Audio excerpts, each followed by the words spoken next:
Okay, good morning, everybody. We don't have a lot of time, so let's just get started. I see some governance nerds in the audience. That's good. If you're not a governance nerd, sorry in advance. I'm with the Optimism Foundation, and we're bootstrapping a bicameral governance system.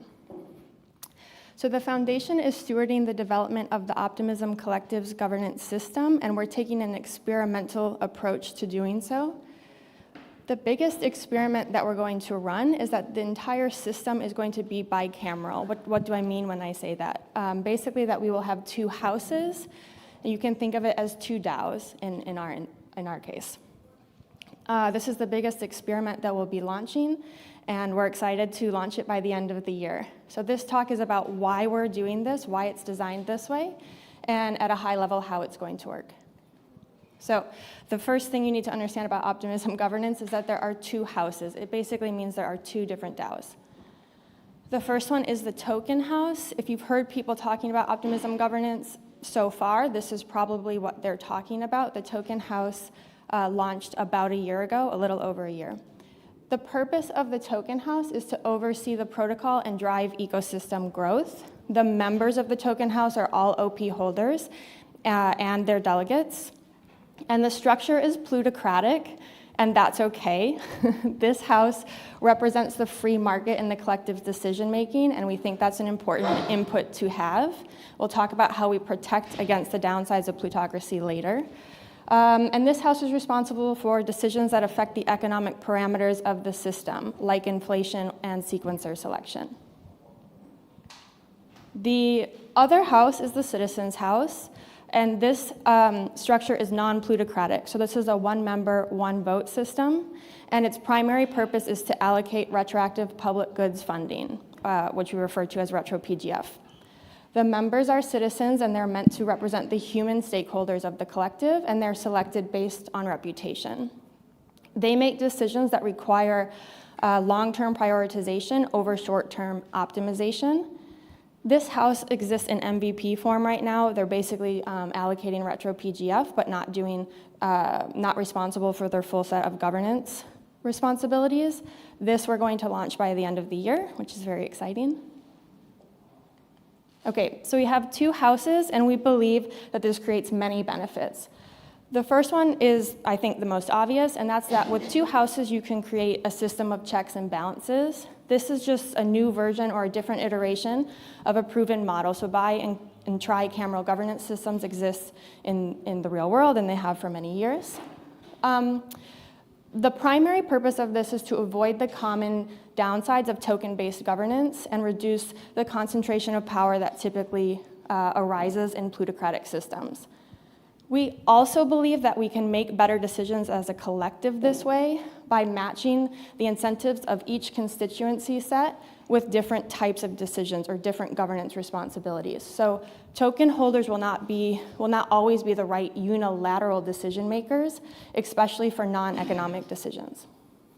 So to play to the strength of each house and also try to avoid gridlock, optimism governance responsibilities will be the exclusive responsibility of one or the other house, driven by one house, while the other house has veto rights, and in limited instances, there'll be a shared responsibility.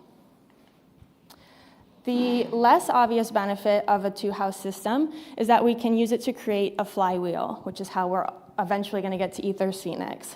So the token house drives ecosystem growth, which drives activity on the network, which increases sequencer profits, which go to the citizens' house to be distributed as retro-PGF.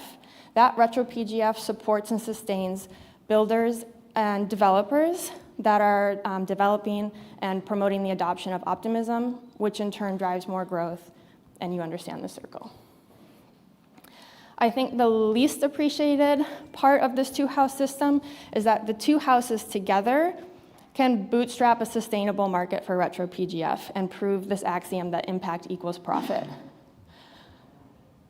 In order for us to have a sustainable retro-PGF market, it needs to be reliable and investable, and we're not really there yet. So in the meantime, the token house, and more specifically the governance fund that the token house manages, can help to bootstrap this market. And that is because they can provide proactive grants that give builders certainty about the scope and size of what they need to build, while we increase the frequency of retro PGF rounds. We're not really doing it frequently enough or reliably enough for most builders to build in anticipation of receiving retro PGF, but we want to get there eventually. Investors can also provide capital to work that's being done in the token house with a value that's agreed upon in advance, while we work to increase the accuracy of the results oracle. What I mean when I say results oracle is basically the ability of the Citizens House to allocate retro PGF in a way that represents the true impact of the work it's supporting. Over time, the ratio of proactive versus reactive grants that are needed will shift primarily from the token house over to the Citizens House until the entire collective is supported by retro PGF. So that is really the vision, which I don't think everybody understands. So this entire thing that I'm talking about today will be supported by retro PGF in the future. Okay, so we have two houses, multiple benefits, and then the entire system is governed as one collective. So the governance responsibilities that are driven by the token house, in most cases, will have a Citizens House veto, and that is primarily to guard against the capture of the token house, which is important because it is a plutocratic system. The types of responsibilities are protocol upgrades, which will be approved by the token house, and Citizens House can veto. And that's because the token house will represent the business interests that depend on the OP stack's functionality, so protocols and chains, basically. The token house is also responsible for sequencer selection, sequencers being an important economic actor for OP chains and eventually for the super chain. And so those types of proposals and those responsibilities will be driven by the token house with the Citizens House veto. Treasury management responsibilities are split across the houses, but the token house is solely responsible for directing what we call the governance fund, and that is to grow the ecosystem and build the collective. And also are responsible for governing inflation adjustments, but Citizens House will also have a veto. Each house has some soft powers they're responsible for. In the case of token house, it's rights protections because those pertain to the OP token. The set of governance responsibilities that will be driven by the Citizens House will, in some cases, have a token house veto, and that's again to prevent against capture of the Citizens House or moves to consolidate power between the houses. The primary responsibility of the Citizens House is to basically manage the retro PGF fund. So that's directed by the Citizens House. The token house can veto. Citizens solely make the project level decisions about which projects receive retro PGF. Token house has no veto on that. The citizens will also govern the parameters of retro PGF, so that's things like setting the scope, metrics, and impact evaluation. Right now, the foundation primarily does this. In the future, the citizens will do this. The Citizens House is also responsible for the allocation of protocol revenue, so this is a huge responsibility. By default, all surplus protocol revenue will be allocated to retro PGF.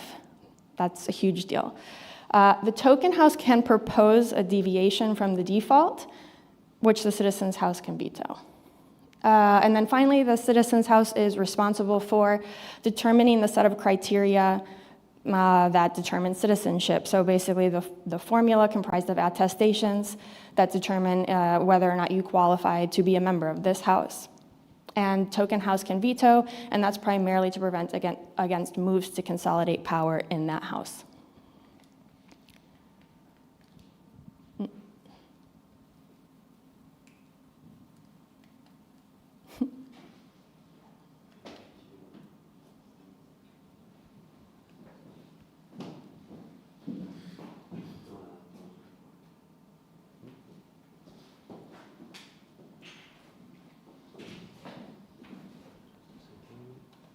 Oh, can I just click? Okay, sorry guys. Okay, and the small set will be shared between both houses, and it's mostly around the treasury management. So there's a portion of the treasury that's unallocated right now. The foundation administers that, and eventually both houses will direct that jointly. And then the foundation budget will need to be approved by both houses. So our budget was approved this year for the first time, and that will need to happen annually. And then both houses are responsible for some soft powers, mostly around accountability, so things like code of conduct enforcement and removal of the directors of the foundation. So this is a chart illustrating everything I just talked about. The furthest columns represent responsibilities that are solely within that house. One column in are driven by that house with some veto rights, and then the subset in the middle are the shared responsibilities. The system is designed to achieve two governance goals, and the first one is capture resistance. So we want to ensure that no single party can unilaterally control, censor, halt, or otherwise extract rent from optimism. And the second one is effective resource allocation.